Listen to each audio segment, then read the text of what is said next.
Hello, this is Pastor Malcolm in the PM, and I am joined with Jackie today. Say hi. We're in Charlottesville, Virginia. Anyways, this is the start of our pilgrimage. We're walking the walk 2020. It's actually part of a pilgrimage, a heritage walk from Charlottesville all the way up to Washington, D.C. over the next 9 days. And this is a journey of faith for faith leaders, clergy persons, and we're looking at dealing and reckoning with our heritage, particularly in the relations to racism, slavery, and the like. And so we're kind of hoping that this is going to be an eye-opening journey. This coming Sunday, we're talking about a reference from Romans 12 at the beginning part, where Paul encourages us not to conform to the ways of the world, but be transformed by the renewing of our mind. That theme of being renewing of our mind really kind of resonates with me in this journey. I think sometimes we've already made up our minds about who we are and what we are, and we're not going to change anything about ourselves. And I'm kind of hoping that this journey will not be of that ilk, that we will be changed and challenged in these coming weeks. And so our journey began today. I'm going to put a couple pictures down inside the comments because I can't actually merge them with the video.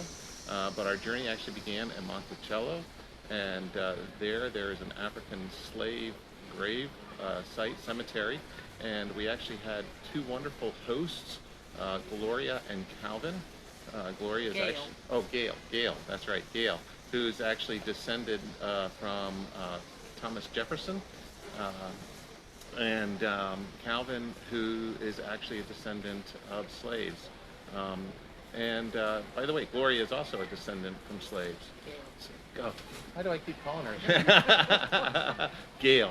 And what we were really impressed about was the stories that they had to say about how this cemetery is really unique in that it is hallowed ground for her and her family and the people that are still alive today.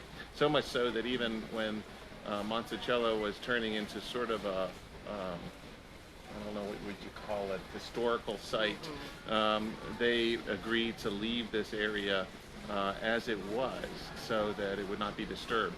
She said it's kind of an interesting journey walking through the past and also living in the present, but not being bound by the future. She talked about how if you went up to the top of the mountain and you looked at where the descendants of Thomas Jefferson and his family lived, there would actually be grave marks instead. So the challenge is kind of, thank you very much. So the challenge is here the challenge is that if you go to the top of the mountain, you'll see pristine graves, whereas down there where we were standing by the cemetery of slaves, everything was pretty much natural, with the markers really just being stones. But it was a very powerful experience to hear their stories, and we hope to hear many stories again. Hope to share these with you in and throughout this week. We wish you all well. I look forward to seeing you on Sunday. I'll be in church. I'll look forward to seeing you there. And also, just so you know, we'll be actually going out to Emery Grove on Sunday evening, and hopefully you'll be able to join us at Emery Grove at 7 p.m. for a live in-person worship with the people there. Anyways, God bless everybody. We'll look forward to seeing you soon, sharing more stories.